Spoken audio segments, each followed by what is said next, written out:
right, everybody, welcome. This is our first ever episode of, we're calling it Market to Market. It might change. It may be something new next time. We don't know, but we're trying something.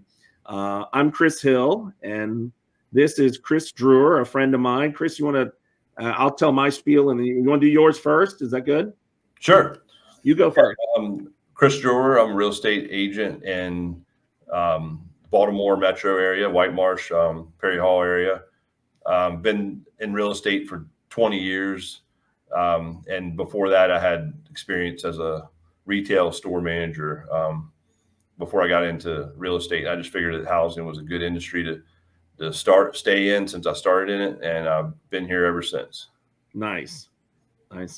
I'm Chris Hill. I'm also a realtor. I'm in the Southern Maryland area down in St. Mary's County, Maryland. And Chris and I met each other for our involvement with Maryland Realtors. And we kind of said, let's, we kind of hit it off, I guess. And we said, let's share our conversations and kind of, maybe there's somebody out there in the world that might want to listen to us. Maybe. It's doubtful, by the way, Chris. We'll see. It's doubtful.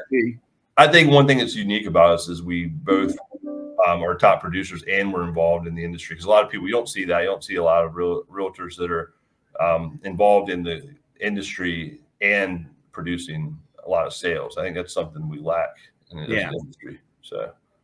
Yeah, and I think what we talked about like earlier is we'll talk about like what's going on. We're going to bring in some guests, some people across the country, maybe. And we have a lot of agent friends and other businesses as well across the country that maybe we're going to bring in and chat with and kind of.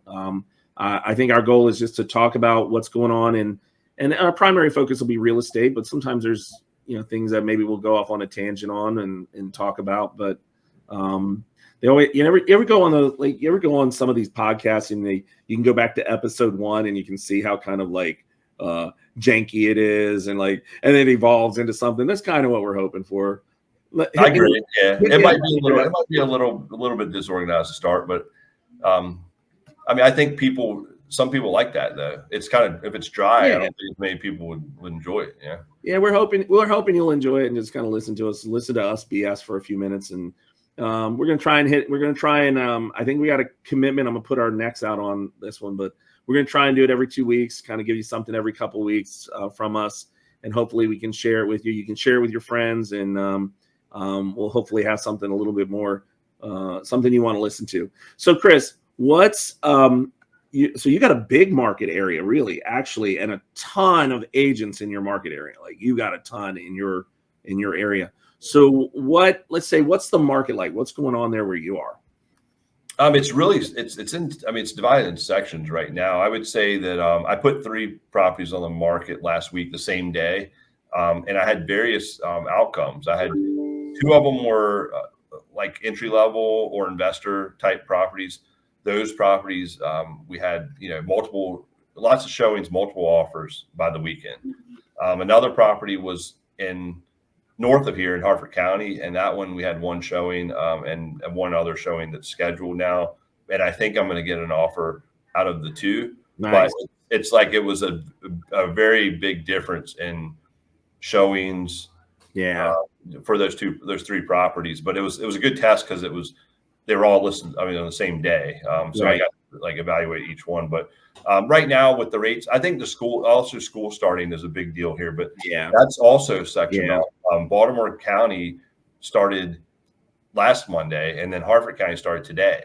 So it's really like a big difference. And we've seen a shift in how focused people are on other things when school's starting, so. Yeah. It's funny is, and we'll probably, you and I will probably have a conversation about this too, because it's funny how post COVID, the real estate world is really changing, and not just each segment. One of the big things recently I was talking about, and we'll talk about it later, is I used to value a swimming pool as a net zero, right? I would say if you have a swimming pool, it doesn't really add any value. It doesn't take any. I always called it marketing. You know what I mean? Like a pool's a nice marketing tool. I can tell you now, a swimming pool is worth money in a sale. With COVID, because people want their own pool now, and or the amenity in the place they're staying at, Right. So my point being is like everything changed. A lot of things changed post COVID. Like the school system, that's really important now, right? Like Right. knowing when they, and people made some selections that, I mean, it's always been important, I guess. Like, Yeah. but And here, for us, like you probably, one thing that's really important up here is we have a lot of I service a lot of markets that are out there, and if they don't have great broadband, that's a big deal because people are working from home now. So post COVID, we have a lot more people working from home, and they need that like a really high speed broadband. Yeah. Yeah, we're in Southern Maryland. The gerbils run on the treadmill pretty hard once in a while, but I will but I will say we've honestly we have pretty good exposure here. It's not very few regions where we don't have it, but some places don't. I will say this: it's interesting. I love your 3 listings because that's really a good like data point. You can actually see what happens. We were just talking yesterday or earlier about. Days on the market, or we're starting to see some definitely shift in things and taking a little bit longer to sell than they did before, for sure. I got one house that I can't explain why it hasn't sold, right? Like, I mean, all the marketing's there, all the tools are there. Normally it's a weekend sale with multiple offers, and now it's going on 30 days, so I guess if we were to teach anybody now if we were to tell anybody who's selling, price your house right. Yes. So that's kind of what I did on these. We ended up going over the listing price on one of them, and one of them was dead on.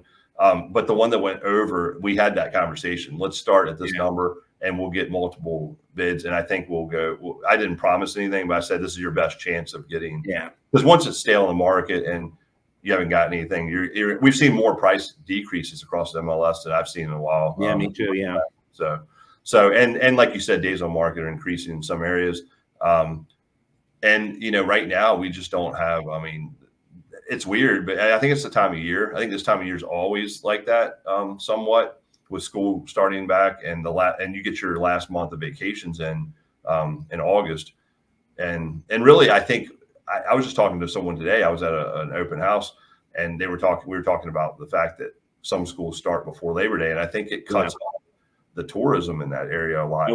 We did. They started here before Labor Day. Yeah, I think it really stops what people can do, because they're concentrating on getting ready for school then, and they're not going to take that last week into the holiday weekend that they could spend money. And I would like to see a study on that to see what I know.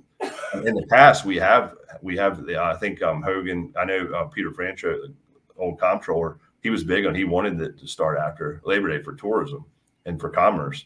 Yeah. So. Yeah, I mean, it is interesting. It's like you always said that people close their pools after Labor Day, right? That was the thing. Yeah. So it kind of makes sense that you would kind of make that some sort of mark for the schools. But all I know is that the kids never want to go back to school, so it doesn't really matter, right? But the parents want them to go back in the day they get out. Yeah. And that could be more of it. That could be more of the problem. But in Virginia, like I grew up in the Virginia Beach area, and when I moved here in 2002, but we never went to school before Labor Day. We were always after Labor Day. I don't even remember, to be honest with you. I'm like, I couldn't have pulled the Labor Day date out of a hat if I was when I was that age. It didn't really matter to me, but I mean, summer's not officially over till September 21st, I think. Is that something like that, right? And I know that boating. I mean, I have a boat, and most of the people I know aren't putting the boats up until October. Yeah, right. Maybe end of October. Well, these. I mean, I don't know about you, but the weather here is starting to be. It's like a good couple of weeks, I think, of good weather, nice, comfortable weather. But so I didn't want to bore everybody with market stats on this because that was something I didn't want to do, but I mean, we're seeing some shift in the market for sure, and I think that it sounds like you guys are too to some degree. And I guess that's something. If you're a buyer or a seller, you need to think about that, right? I think pricing right and making sure the house is crisp and ready to go the first day. Like we need to really cue in on because you want to be the best out of the properties around you when you go to list, and it's hard to fix it afterwards because people are already seeing that initial. The initial look, that first weekend is important, to make sure everything's right then. Right. Pricing, look, whatever that all that needs to be ready to go when you first start. Right. Yeah. You know, what's funny is I used to be a builder back in the day. That was my background, was a home builder. And one of the things was, we had a policy that the house, you never closed the house until the house was ready, right? You never brought the buyer in until the house was ready to be sold. And that meant, literally using steel wool on the stainless steel threshold Right. and polishing the light fixture on the front door, right? I digress for a minute, but we used to have this thing. It was called an orange card. Any of my old Crestwood Homes friends that were on here will know exactly what I'm talking about. It's called an orange card, and it was this legal kind of card stock material, Right. and it tri-folded, and folded in. There had to be, I don't know, 1,000 little check boxes on this thing, and we called it our orange card. And you would go through and you go like, polish the front door, make sure there's no dust on the windowsills. Like, it literally was item by item, and from framing through the finished product of the house. Right. But I always think about that when I meet with sellers. I'm like, you really gotta, any market really, if you want top dollar, I said it this morning, you want top dollar, your house has to shine like top dollar. Right. That's it. There's no other way around it. And I remember the blue tape and builders. Yeah. That's putting blue tape on the little items that need to be fixed before. And that was from framing all the way through, down to the end. But yeah, I mean, I just think that, the market is changing. Things are definitely in a different shift. And I mean, I love that you're up near Baltimore, because it is truly it's complete opposite ends of the state for us, really. Right. And well, not quite. We're not Garrett County, out west, because that's a long way out there, even from you guys. We are seeing, and I'd say we're seeing less showings, but more serious showings. Because even one of the properties I listed in the city last month, we only had a few showings, but we got an offer, and it was a decent. So I think it's just more serious people looking, but you're not going to get as many showings as we saw before. But if you're priced right and the house looks great, then you will, it's still a good market. It's just, it has changed a little bit. So, what's funny is I've heard some recent stories. Like one of the things is, I guess there's this data power lines that are going in through, have you heard about this stuff up in I think it's mostly like Frederick County and yeah. Are you aware of that stuff? Or there were some proposals through Harford County years ago, and that's when I was heavy. When I was on the board of Realtors for Harford Realtors, and we were involved with the council, because it's a county council there, and I remember that being an issue, bringing through broadband or power lines. I think that's what really like a domain style kind of. Yeah. Somebody had brought it up recently, and it's the reason I bring it up here is I'm like, that's one of those newer, obstacle things that I think we'll end up talking about if we know more about it, that kind of thing, because there's a lot of pushback on it from a lot of consumers. But I think we're settling into a place now where the NAR lawsuits, we can talk about that a little bit too at some point, maybe not today, but another day maybe. But the real estate industry is changing, but I kind of think it's evolving, right? Like I don't even want to say it's changing. More so, it's just evolving into what it really needs to be or should be. I'm an advocate for cooperative compensation, where both where the sellers are offering to assist the buyer's agent's commission. I think that's important. That's just a personal feeling of mine, because I work with a lot of first-time home buyers and stuff. But buyers, I've noticed this year, and tell me what you think. I've noticed buyers, first of all, coming with way more cash than they had before. Way more cash. I've had more cash deals in the last 2 years than I've had in my career. Right? Like, so I don't know where they're getting their money, but it's coming here, and they got a lot of cash to spend. Same here. I think it's sometimes because I've asked. Well, I haven't really asked. It's hard to ask someone, but I think some of it is the equity in housing that maybe the parents have, and maybe hey, maybe we can give them some money to buy their home now, instead of waiting until something happens and they get older, and then they want to give money to them. So I think there's just more equity in the country now than ever. Yeah, so I think you're right. That's part of it, because we've seen a lot of cash, all cash, and it's hard to, every time we go against multiple offers and you get beat up by all cash, it's like it's hard to, what do you do? I mean, it's the best excuse we can give, right? It is what it is. They have cash. They don't have to worry about a lender giving them money. But you know what's funny is I often feel like I have this mental block on that sometimes too. I'm like, on the day of closing, as a seller, you're getting the cash. Really, it doesn't matter. You know what I mean? Like, as long as we do our job with our lenders and get good qualified, lending and borrowers in the place, the day of closing, you're getting paid. Yeah, but if you're not dealing with an appraisal or something like that, that it can help to have cash. Yeah. But yeah, it's funny because I don't know. I mean, you had some rural areas around you, like you said, you mentioned that before. And like, I mean, like where I am in St. Mary's County, we're probably, I'm going to say probably 80% of our listings are well and septic here. Probably 80%. That's not the case here. At Harford County is more like, that's where I do the most business that has well and septic. But Baltimore County is very, until you get to like northwest, north and west of Baltimore County, that's mostly where you see well and septic. I don't run into it as much as you do. I mean, definitely, but I do run into it some, and I'm pretty well versed in it. I just don't. It's not every day that I run into it. Yeah. Well, you know what we've been doing too. Just because you have people always think that well and septic, you definitely should get it inspected. But we've actually recently been doing sewer scopes for public sewer, because some of those lines are just as, I mean, we're getting a little off now talking about this, but it's still good for people to know. Like some of those lines can be, if they're terracotta or cast iron, they can be damaged or clogged too. And that's public. People don't think about that a lot. I think when they think about public lines, they don't think like the attention that we give to well and septic for inspections, we don't necessarily give to the public utilities. What's funny is there's a new on October 1st, there's new requirement in Maryland that you cannot deny a buyer the ability to perform a well test, right? Okay. So there's some new forms coming out and stuff like that. Of course, new forms again. Right. But the reason I bring that up, I mean, I'm all over the place today. I'm sorry. I swear, I feel like I drank like 6 cups of coffee or something, but I'm definitely all over the place.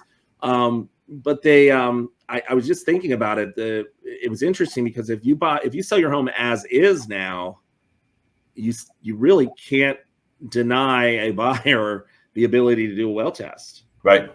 Which is kind of a big deal in that world, I think. Septic isn't there yet, sewer and septic, but since I digressed well from the sewer lines, from the house to the street is usually your responsibility, right? I mean, right.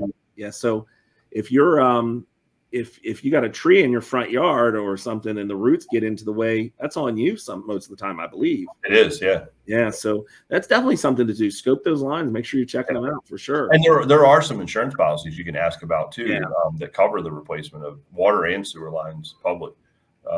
So what do you think? All right, so we'll try and narrow it all down. What do you think the biggest obstacle is for buyers today, right now? If you were to say, what's the number one thing that's preventing buyers that want to buy a home from buying a home? I think it's affordability, but I also think that renting's not affordable either. Right. So it's like you gotta. I don't know. I mean, I think some people are comfortable renting because of the maintenance. They just aren't. Right. And I think before we had to get offers accepted, people were they were bidding over. They weren't able to perform inspections, or they were choosing not to perform inspections. And I think that can be risky. And I think we've seen that back off some now. And the rates now are starting to make. I mean, there's still. I think people also have that memory of COVID rates, and those rates we're not going to see. Yeah. Yeah. I had 2 conversations recently. One was with a buyer that we ended up getting it this weekend, but they were willing to go significantly higher on their offer because when they started talking to me 4.5 months ago, the rates were a full point higher. Yes. Yeah. So they're like, we can go higher, or we can save money and do it, and it's true, and they end up getting it. So that's a good move. The other conversation I had about rates was, I have a client who I've known for years, helped them buy and sell, all their kids buy and sell, and they have a 3% interest rate on their current house, and they've decided they think they want a first floor master suite. This would be easier to live in. They got a great house, but so when we started talking about financing that, they're like, that's a big chunk of change in just financing when you go from 3 to 6%. Yeah. And so that's been, I think you're right. I think interest rates, I think affordability, when we see how I saw a house today, and I'm like, just 5 years ago, this was a $180,000 house, and today it's almost 400. Right. And then so and like you said, rentals, that's another thing. I just pulled up, that's what I was sidetracking here. In St. Mary's County here, St. Mary's County, Maryland, there's 33 rentals on the market. 33. That's not much. That's nothing, right? In the whole county, we got 33 rentals available. Right.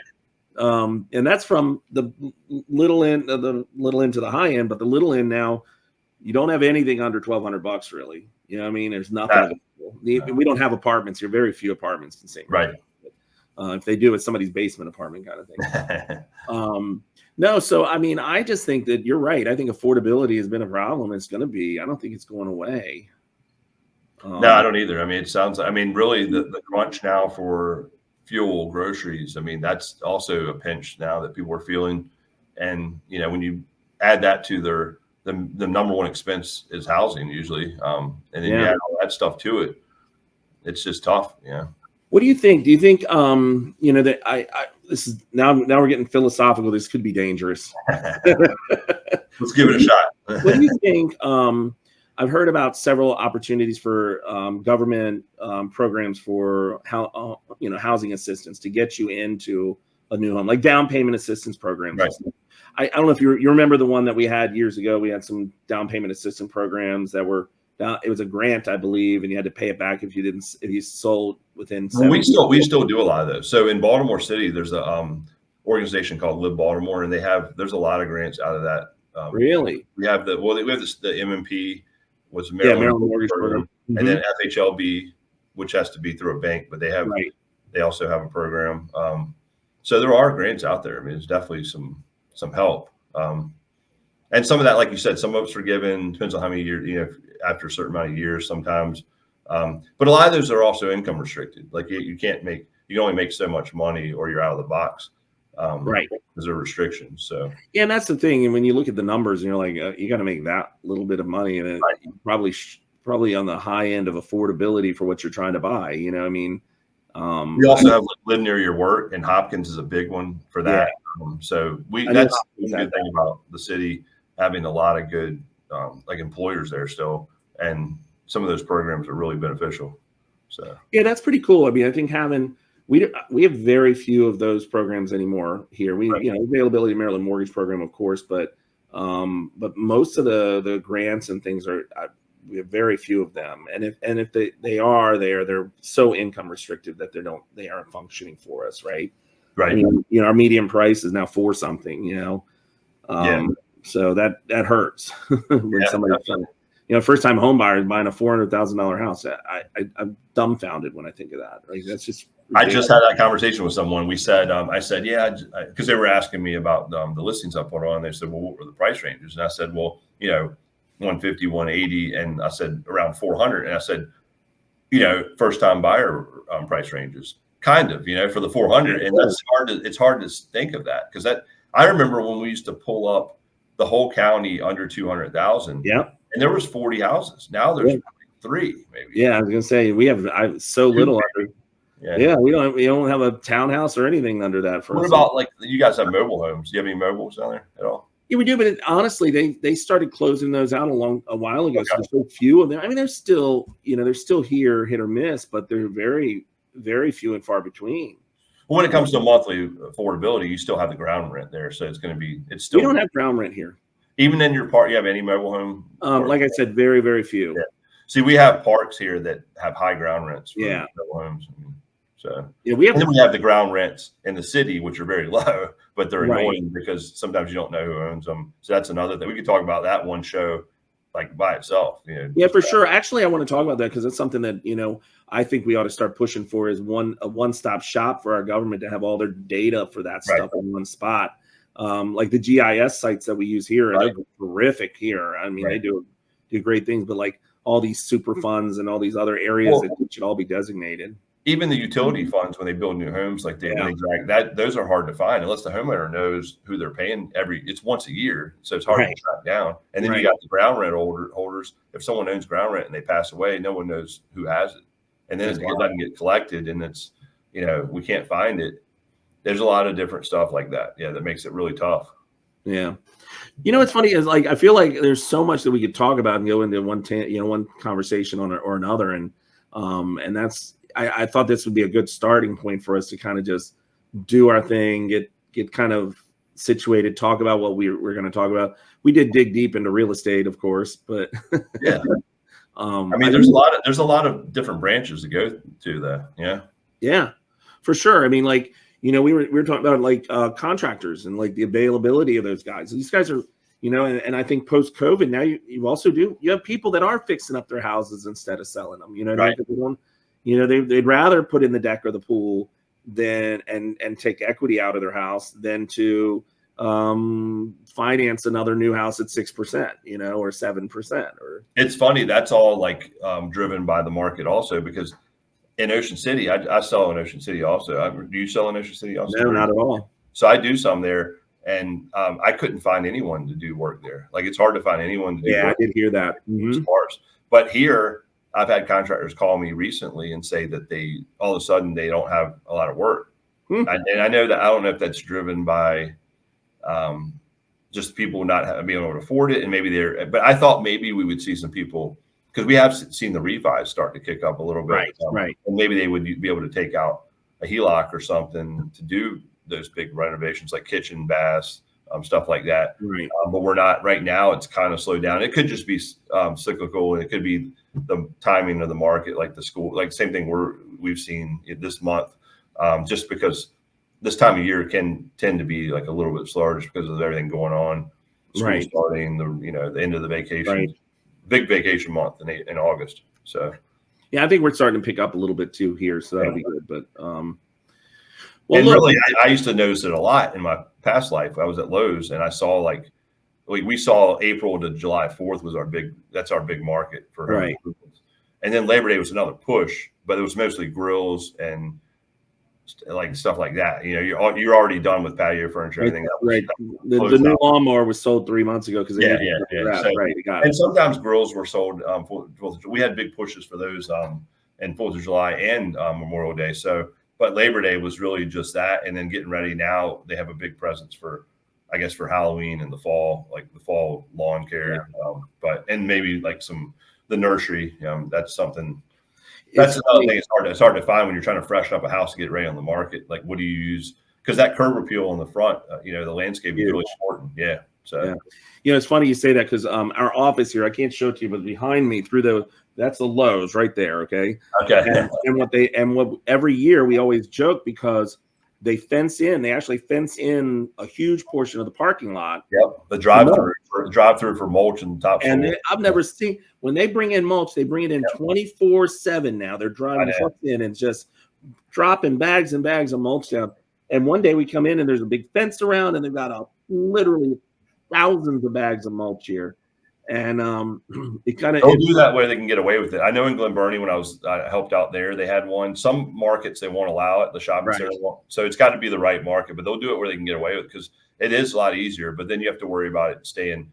There's a little more inventory loss because it's hard to keep track of because it's out in the parking lot. But it is fascinating how they ramp up, and every year they'll take the fence down. You'll be able to drive through the parking lot, and then it comes spring, they put it back up, and you get to drive through. And it is what it is. But well, look, let's I think 30 minutes is probably long enough for people to hear my voice. I don't know, right? But I think if hopefully you guys like this stuff, and Chris and I are going to try and do it every 2 weeks. We'll put something else together, and and hopefully you'll enjoy it. You have any closing words of wisdom, Chris, before we end? No, I think it's great. I'm really excited about all the topics. Thank you. Just as we've been evolving today, I feel like there's a lot we can get into, Yeah. and really, I'm just thinking of it as we're going. I mean, like, there's a lot of topics and people that we can have on here, and I'm looking forward to having some guests on here that we can share with people, and just Yeah, me too. try to like increase the knowledge and awareness of our business. Yeah. Yeah, I mean, we'll have a couple guests maybe next week or two. Or in 2 weeks from now, we'll get it out there and kind of get somebody else new, and maybe bring somebody on with us this time and kind of pick their brain a little bit. So I think it'd be great. I really think it's a great thing. So it's gonna be fun. All right, we'll see you guys next time.